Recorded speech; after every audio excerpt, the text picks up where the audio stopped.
Welcome back, everybody. We're here. We're at it again. This is the second Cabral HouseCall of the weekend. Thank you so much for joining me on the show. If you want to follow along with the community's questions, we try to get to about 5 to 6 each day on Saturdays and Sundays every single week, and we've been doing this now for about 8 years. So if you want to check it out, all the shows, all the previous shows, and you can actually search for topics that interest you, head on over to stevencabral.com/podcasts. And today's show, if you want to go right to today's questions, head on over to stevencabral.com/2732. All right. I want to dive right into the questions today. Each and every week, these come from the community. And again, I think that the best use of our time is for me to dive right into it. So that's what we're going to do. First question is from Linda. And Linda asks, hello, I can't run due to injuries. I use a stationary bike for cardio. How can I do the VO2 Max test with a stationary bike? Thank you. That's a great question. You know, I just taught this in High Performance Health in module, I want to say it was module 4. Yes, module 4, I think it was on exercise for longevity, on living past 100 healthily. And we talk about the VO2 Max, and you're right, it is mainly running based. And the reason is, it's the gold standard for testing, besides actually going into a place, a fitness center, to have your VO2 test, your VO2 Max tested. So for anybody who doesn't know what this is, basically it's cardiovascular fitness level, your VO2 Max. That's basically it. And the higher the number, typically the better. So here's what you can do. As a one-off, like if you don't want to really think about it, it's about $150, and you can run it at a lot of different centers. And all you need to do is type in VO2 Max test, and then something like Boston, Massachusetts. And it will show you all the centers around you that you could pay $100, $150 to go in, and you can run a very simple 15-minute test. All right, so that's one way. Let's say that you want to do it on your own. Well, what I'm going to do is I'm going to actually create a podcast for you, Linda, because I think this will help the HPH community as well. If you don't know what HPH is, you can go to highperformancehealth.org. That is for people who want to learn how to live to 100 healthily and use all the different anti-aging and biological age testing and all the amazing things that we're learning about that we already know that come from Ayurvedic medicine and then health tech and so much more. Okay, so I'm going to actually dedicate a podcast to this, and I will teach you how to do it at home. So you need a stationary bike. I recommend an upright bike, not the one where you're leaned back against a seat, because there's more mechanical work that can be done. But I'm going to teach you how you can maintain a certain heart rate for a certain period of time, producing a certain amount of watts. So your steady state, your cardio bike, your upright bike or recumbent bike needs to show watts. And then what I'll do is I'll do it on a Friday review. Why don't I do that? All right. I'll try to do it next Friday if I can. All right. So I'll try to do this next Friday for the show for you, Linda, how to test your VO2 Max on a stationary bike using a specific chart. And it's about 6 minutes of work. All right, so I'll teach you how to do that. Thanks, Linda, for writing in. That's actually going to help a lot of people, because there's a lot of people who can't run due to injuries, knee pain, back pain, ankles, etc. All right, Jen's up next. I'm getting dyshidrosis on my hands, and it seems to be spreading. What are some root causes of this, and where should I start in treating this? Oh, that's interesting. I think I've talked about this before. You can always check if I've talked about the topic by searching at stevencabral.com/podcast. There's a search box. You know, remember, there's 2,732 other shows, right, besides today's. So you can definitely check it out there. Now, if you ever can't find a show, you might want to ask at cabralsupportgroup.com. That's a free coaching group. You can just ask questions. That's our private community. It's like 25,000 people and growing all the time inside that group. So feel free to ask. We'll try to find the show for you. And then, of course, if there isn't, yeah, that's what Ask Cabral is all about. That's why I'm here to help. So dyshidrosis is they're basically like cysts or bubbles that you get on your skin, oftentimes between the fingers, that are itchy, they're annoying, they irritate you. I even got them myself way back in the day in my early 20s. And I remember the itchiness being the worst part. And they're almost like water retention, which is kind of where the hydrosis comes from. So what I found is this, through all of my research, they're a form of an allergy. And you can get it from things that you touch. So it could be soap that you're using, detergent that you're using, chemicals at your work. It could be any of those. Okay. The second, it could be too much antibacterial soap use. I used to use antibacterial soap in the shower. I used to use antibacterial soap in like at my sink at my own home. Like I just thought, bad bacteria, get rid of it. Use antibacterial everything. It actually destroys the skin microbiome. Now, the other thing that it could be is yeast overgrowth, bacterial overgrowth, food sensitivities. So it's funny, I don't even always recommend this, but on yesterday's show, I talked about the big three. And for you, I'd recommend the same. The big three is digestive tests, the stool test, the Candida metabolic and vitamins test, and the food sensitivity test from an IgG perspective. And you can find those at stephencabral.com/shop. So that's what I would do for sure. Temporarily, what could you do? Okay, a baking soda hand bath, an Epsom salt, bath for your hands. You just fill up your sink with either one of those and kind of cleanse them in that. You could, I think I even recommended this on yesterday's show. Little coconut oil with tea tree would be fine as a natural antimicrobial.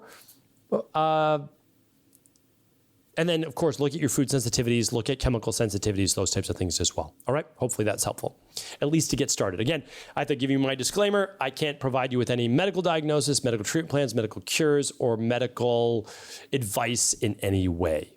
I'm here to try to help you find the underlying root causes, which is really what we all need to be doing. Sandra is up next. Hello, Dr. Paul. I'm a 45-year-old woman, and lately I've been waking up drenched in sweat in the middle of the night. What could be the cause, and what can I do about it? I'm a 45-year-old woman with a healthy plant-based lifestyle, regular strength training, and regular menstruation. Thanks so much for your feedback. I really appreciate it. Happy to help Sandra. So this is not uncommon. I've worked with, well, it has to be personally, with well over 1,000 women who have all suffered from some form of hormonal-based dysregulation, which has caused nighttime sweating. So there's only so many causes of nighttime sweating. One is hormonal, the other is parasite, and the other is viral-based infection, right? Inflammation. So those are the three main. There are others, but those are the three main. So let's say it's not parasites. Okay, so we check that one off. I mean, you're welcome to run a bacteria and parasite stool test. Again, that's at stephencabral.com/shop. That's what we use in our practice. Whenever I mention a lab or a product or anything, do feel free to always work with your local naturopathic doctor or with an integrative health practitioner as well. So again, always feel free to do that. I'm just giving you what I do in my practice, and you're welcome to copy it, whatever works for you, honestly. So what I want to share is this. Let's say it's not a parasite. Let's say it's not a virus or infection. Then really, for the most part, it's hormonal. Now, it can be high levels of stress, which is elevating levels of cortisol. That could cause sweating at night.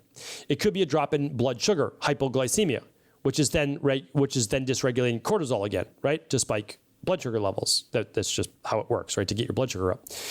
Okay, there's that. There's also, between the ages of 45 and 55 for most women, there's moving into menopause. Not menopause, but a period of time where hormones are a bit dysregulated. And I'm not saying this is happening to you, but you might want to run a lab called the Stress, Mood, and Metabolism Test. And you'd run it certainly around days 19, 20, or 21 of your cycle to see if you have higher levels of estrogen and lower levels of progesterone.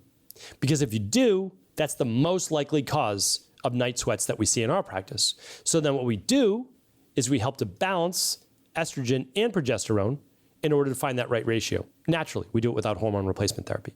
So hopefully that was helpful. All right, Tom is up next. Hi, Dr. Ball. My son is 26 and suffers with severe OCD to the point where it's debilitating and it affects his relationship with his girlfriend hugely. He is always interrogating her, asking, "What did you mean by that comment?" At the most insignificant things, and I can see it's killing both him and her because he can't help it. He's had these OCD traits since he was a young boy, but they seem to worsen significantly after the COVID vaccine, where he began to develop health anxiety too. He is also covered in tattoos, smokes, and vapes daily. I was thinking maybe heavy metals. I'm trying to convince him that lifestyle has an impact on neurotransmitters and mental health, but he won't listen. Is there any info on lifestyle, diet, and OCD? Thanks so much. Happy to help with this. I've done many shows on OCD. I myself, I don't like it to get too deep into it, but when I was young and I was incredibly sick, I absolutely had OCD, like without a doubt. And it only further complicated my life. We'll put it that way. I didn't need one more thing, and I had one more thing. So how did I ultimately get rid of it? Again, I hate to belabor it, but the de-stress protocol.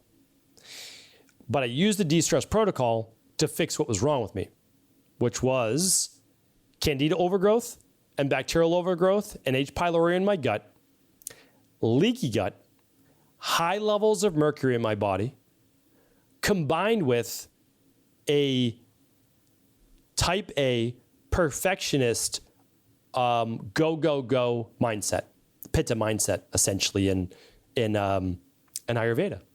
I had to fix all of that. And when I fixed all of that, and I took the right supplements to help me methylate properly, my methylation-based issues, I was able to, slowly but surely, get rid of all my health issues and OCD. So the interesting thing is this: a healthy body can't be sick. And I share that all the time. So if something's wrong with you, well, your body's not completely healthy. Now, I'm not coming down on you in any way, but it's just the truth. So then it's fun though. Like you can make this a journey. So then the goal is to say, well, if something's wrong with me, a healthy body can't be sick. So all I need to do is get healthy, which then gives you hope. Because a healthy body can't be imbalanced. So you look for the imbalances. So what I say to you, your son's 26 years old. He should absolutely run the Big 5 plus the bacteria and parasite stool test if able to. If he's not, then at least run the starter kit. And the starter kit will look at metals, digestion, mitochondrial function, vitamin levels, mineral levels, right? And he'll get a whole plan that comes with it. So I can't recommend that enough because I can't tell you exactly what he needs right now. But once I see those labs, for sure I can, right? For sure I can. Because again, we all suffer from imbalances of deficiencies. We have too little of something, or we have too much of something. So there's a physical body reset that we have to do. And then we need to do things like meditation or walking or mindfulness. Like it's just what we need to do. But I found that those practices are so much easier when your body gets healthier. When I tried to meditate, when I was like, I don't even know, 20 years old, 21 years old, I just fell asleep every single time because my body was so exhausted. When my body got healthier, meditation was actually easier because I didn't pass out right away, right? So it's like, do both. They all matter. So, Tom, I hope that that's helpful. Okay, let's do one more question today, and it's from Anonymous. Hi, Dr. Cabral. I sincerely appreciate all the work you do in supporting others through information about natural intervention. I wanted to ask you about herpes outbreaks. I listened to your podcast 760 several times. You speak about how to treat cold sores topically, and I wondered if you could advise on treating herpes sores on genital areas topically. I've read a lot about lemon balm. Do you have any advice for what can be used to ease sores? Many thanks. Okay, so on that podcast, episode 760, I think it was that, right? How to destroy viruses, and that includes herpes. Let's just make sure it was that. I don't usually go online during my shows because I like to stay focused on you, your question, give you all my undivided attention. But I also need to make sure that, yeah, that's it, 760. So if someone's dealing with herpes or shingles or a virus or cold sores, listen to that show. It's a show that dates back 5 years, more than 5 years, but it's just as pertinent today as it was 5 years ago, and it will still be pertinent 10 years from now because the things in natural health that work in the underlying root causes, okay? So here's the thing. There are so many things that you can do topically, right? So topically, you talked about lemon balm. So on that show, I talk about lysine. I talk about grapefruit seed extract. I talk about coconut oil. I talk about ACV, apple cider vinegar. All of those do work. But there are also, so there's so many things that can work though. Like that's the amazing thing. So if the ones that you're using topically, like for a mouth cold sore, don't work on genital herpes and sores, you can also try essential oils. And some of those essential oils that have been proven to work, and I'll do a whole podcast on this as well, Anonymous, but have been proven to work are lemon balm, tea tree, and peppermint oil. So we know that the combination of those three, like you were just saying yourself, you've heard about lemon balm. Yes, lemon balm, tea tree, peppermint essential oils seem to work remarkably well for cold sores anywhere on the body. So I definitely recommend looking into those. the cold sores and herpes is a big topic, and I haven't talked about the topic for over 5 years. No, shouldn't say that. I've talked about, of course, viruses on all my viral-based shows. Yes, I've talked about that.